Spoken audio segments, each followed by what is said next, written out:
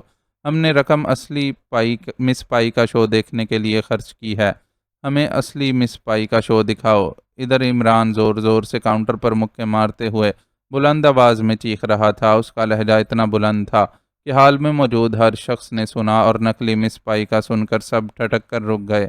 بولو، کہاں ہے وہ مینیجر؟ میرے سامنے لے آؤ اسے، میں ثابت کرتا ہوں کہ یہ نقلی مس پائی تھی۔ عمران اسی طرح چیخ رہا تھا۔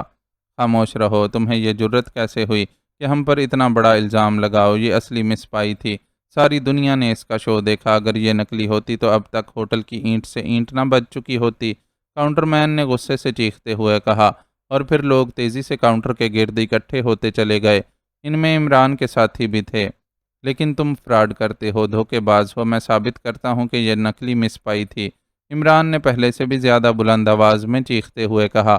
کون ہو تم اور کیوں چیخ رہے ہو؟ اچانک ایک لمبے تڑنگے آدمی نے آگے بڑھتے ہوئے انتہائی غصیلے لہجے میں کہا، مینیجر، یہ پاگل کہہ رہا ہے کہ ہم نے نقلی مس پائی کا شو دکھایا ہے۔ کاؤنٹر مین نے اس آدمی سے مخاطب ہو کر کہا، وہ ہوٹل کا مینیجر تھا۔ کیوں مسٹر، یہ کیا پاگل پن ہے؟ کیا تم ہوش میں ہو؟ مینیجر نے انتہائی تلخ لہجے میں عمران سے مخاطب ہو کر کہا، پرنس آف ڈمپ کو پاگل کہنے والا خود پاگل ہے۔ میں سچ کہہ رہا ہوں، یہ نقلی مس پائی تھی۔ اصلی مس پائی تو ہماری ریاست میں اور ہمارے چھوٹے بھائی کے حرم میں موجود ہے۔ وہ اس کی بیوی ہے، وہ ہماری اجازت کے بغیر یہاں کیسے آ سکتی ہے؟ میں اسی لیے یہاں آیا تھا تاکہ تمہارے فراڈ کا بھانڈا پھوڑ سکوں۔ نکالو اس نقلی مس پائی کو باہر، میں ابھی ایک لمحے میں ثابت کر دیتا ہوں کہ یہ نقلی ہے۔ عمران نے جواب میں چیختے ہوئے کہا، پرنس آف ڈمپ؟ تم پرنس ہو؟ کبھی شکل دیکھی ہے پرنسوں کی؟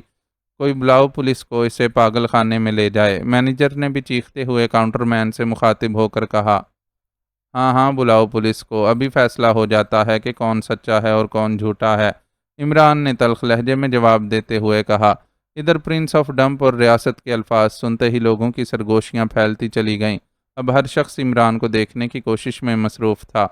ہو سکتا ہے یہ غیر ملکی نوجوان درست کہہ رہا ہو، مس پائی کافی عرصے بعد سٹیج پر آئی ہے، اور اس دور میں ہر قسم کے فراڈ کی توقع کی جا سکتی ہے۔ اچانک ایک ادھیڑ عمر شخص نے مینیجر سے مخاطب ہو کر کہا، وہ اپنے چہرے مہرے اور لباس سے خاصا معزز دکھائی دے رہا تھا۔ میں سچ کہہ رہا ہوں سر، انہوں نے پورے فراق سے دھوکہ کیا ہے۔ آپ خود سوچئے، مس پائی بھلا ایسا ڈانس کرتی تھی؟ اس چھوکری کو تو بیلے ڈانس کی ابجد بھی نہیں آتی۔ کہاں مس پائی جیسی عظیم فنکارہ اور کہاں یہ چھوکری؟ عمران نے سر ہلاتے ہوئے کہا، اور اس کے ساتھ ہی لوگوں میں چیمگوئیاں پھیلتی گئیں۔ اب تک تو لوگ متفقہ طور پر مس پائی کے اس ڈانس کو لافانی اور یادگار کہہ رہے تھے، لیکن اب کچھ لوگ عمران کی حمایت میں بولنے لگ گئے تھے۔ سر ہیمنگ، ایسا کیسے ہو سکتا ہے؟ وہ واقعی مس پائی تھی۔ پوری دنیا نے اس کا ڈانس دیکھا ہے۔ یہ شخص یا تو پاگل ہے یا پھر ہمارے دشمنوں کا بھیجا ہوا ہے تاکہ ہوٹل کی ساکھ بگاڑ سکے۔ مینیجر نے اس معزز آدمی سے مخاطب ہو کر کہا۔ تلخی کے باوجود اس کا لہجہ مؤدبانہ تھا، کیونکہ سر ہیمنگ ملک کی معزز ترین شخصیت تھے۔ وہ پارلیمنٹ کے اعزازی رکن تھے، اور فراق سٹی سے باہر ان کی وسیع و عریض جاگیر موجود تھی، اور فراق معاشرے میں ان کا مقام بے حد بلند تھا۔ کیوں مسٹر، آپ کو علم ہے کہ آپ کتنا بڑا الزام لگا رہے ہیں؟ اگر یہ الزام ثابت ہو گیا تو لوگ واقعی اس ہوٹل کی اینٹ سے اینٹ بجا دیں گے، اور اگر یہ غلط ثابت ہوا تو لوگوں نے تمہیں سر عام پھانسی پر لٹکا دینا ہے۔ سر ہیمنگ نے اس بار عمران سے مخاطب ہو کر کہا، آپ سر ہیمنگ ہیں؟ بہت خوب، مجھے پرنس آف ڈمپ کہتے ہیں، ہمالیہ کی ریاست ڈمپ کا ولی عہد۔ اور سر ہیمنگ، اس مینیجر کو کہیے مس پائی کو یہاں لوگوں کے سامنے لے آئے۔ اگر وہ خود منہ سے کہہ دے کہ وہ اصلی مس پائی نہیں ہے تو میں سچا، ورنہ آپ لوگ جو سزا چاہیں مجھے دے دینا۔ عمران نے بڑے اطمینان سے چیلنج کرتے ہوئے کہا، ایسا نہیں ہو سکتا، مس پائی لوگوں کے سامنے نہیں آ سکتی۔ البتہ ایسا ہو سکتا ہے کہ آپ سر ہیمنگ میرے ساتھ چلیں اور مس پائی سے مل کر خود پوچھ لیں، اور پھر آ کر اصلی بات بتا دیں۔ مینیجر نے جواب دیا، ٹھیک ہے، ہمیں سر ہیمنگ پر مکمل اعتماد ہے، وہ غلط بات نہیں کہہ سکتے۔ حال میں موجود لوگوں نے چیخ چیخ کر کہا، میں بھی ساتھ چلوں گا، یہ تفتیش میرے سامنے ہوگی۔ عمران نے کہا، ٹھیک ہے، تم بھی چلو، سر ہیمنگ نے کہا، اور مینیجر نے انہیں اپنے ساتھ آنے کے لیے کہا، اور پھر وہ ان دونوں کو لیے ہوئے ایک کمرے میں نکلتا چلا گیا، اور سب لوگ اب نتیجہ نکلنے کے منتظر دوبارہ کرسیوں پر بیٹھ گئے۔ ہر شخص کے چہرے پر عجیب سا اشتیاق تھا اور مختلف چیمگوئیاں ہو رہی تھیں۔ یہ عمران کو بھلا کیا سوجی، یہ تو مارا جائے گا۔ صفدر نے واپس آ کر کرسی پر بیٹھتے ہوئے کہا، اب مزہ آئے گا، ابھی جب سر ہیمنگ آ کر اعلان کریں گے کہ مس پائی اصلی ہے تو پھر دیکھنا لوگ عمران کا کیا حشر کرتے ہیں۔ اب میں دیکھوں گا کہ ایکس 2 اسے کیسے بچاتا ہے۔ تنویر نے خوشی سے بھرپور لہجے میں کہا، خاموش رہو تنویر، 1000 بار تمہیں سمجھایا ہے کہ پبلک مقامات پر یہ لفظ مت بولا کرو۔ صفدر نے بری طرح تنویر کو جھاڑتے ہوئے کہا اور تنویر خاموش ہو گیا۔ البتہ اس کا چہرہ خوشی سے چہک رہا تھا، جبکہ باقی ساتھیوں کے چہرے لٹکے ہوئے تھے۔ انہیں عمران کا عبرتناک حشر ہوتا صاف دکھائی دے رہا تھا، کیونکہ ظاہر ہے عمران کو معلوم ہی نہیں تھا کہ مس پائی کون ہے۔ وہ تو پہلی بار یہاں اس کا ناچ دیکھنے آیا تھا۔ اس نے شاید شرارتاً یہ الزام لگا دیا تھا۔ اور پھر دوسرے لمحے دروازہ کھلا اور مینیجر اور سر ہیمنگ بوکھلائے ہوئے انداز میں باہر نکلے۔ ان کے چہروں پر ہوائیاں اڑ رہی تھیں، البتہ عمران مطمئن تھا۔ مس پائی قتل ہو گئی ہے، کسی نے میک اپ روم میں اسے قتل کر دیا ہے اور قاتل اس کا سر اٹھا کر لے گئے ہیں۔ پولیس کو بلاؤ، مینیجر نے چیختے ہوئے کہا، اور لوگ خوف و ہراس سے اچھل کر کھڑے ہو گئے۔ اس بات کا تو ان کے ذہن میں تصور تک نہ تھا کہ ایسا بھی ہو سکتا ہے۔ اب مجھے اجازت، اب تو کبھی بھی ثابت نہیں ہو سکتا کہ وہ اصلی تھی کہ نکلی۔ عمران نے مسمسے سے لہجے میں سر ہیمنگ سے مخاطب ہو کر کہا، نہیں، تمہیں پولیس کے آنے تک یہیں ٹھہرنا ہوگا۔ اگر پولیس مطمئن ہوئی تو تمہیں خود ہی جانے کی اجازت دے دے گی۔ یہ بہت بڑا واقعہ ہے، سر ہیمنگ نے پریشان لہجے میں کہا، اور پھر چند ہی لمحوں بعد پولیس کی سائرن بجاتی ہوئی گاڑیاں آ پہنچیں اور تھوڑی دیر بعد ہال میں پولیس بھرتی چلی گئی۔ پولیس کے اعلیٰ افسران بھی پہنچنے لگ گئے تھے۔ مس پائی کا قتل کوئی عام واقعہ نہ تھا۔ پولیس نے ہوٹل کے دروازے بند کر دیے اور چند افسروں نے لوگوں سے فردن فردن بیانات لینا شروع کر دیے۔ عمران ایک طرف سر جھکائے خاموش کھڑا تھا، اس کے چہرے پر حماقتوں کی آبشار سی بہہ رہی تھی۔ اور پھر ایک پولیس آفیسر سر ہیمنگ سے بات کرنے کے بعد عمران کو بڑی سخت نظروں سے گھور رہا تھا۔ مجھے اس طرح نہ گھورو، مجھے پولیس سے ڈر لگتا ہے۔ میں سچ کہہ رہا ہوں، میں نے قتل نہیں کیا، عمران نے انتہائی خوفزدہ لہجے میں کہا۔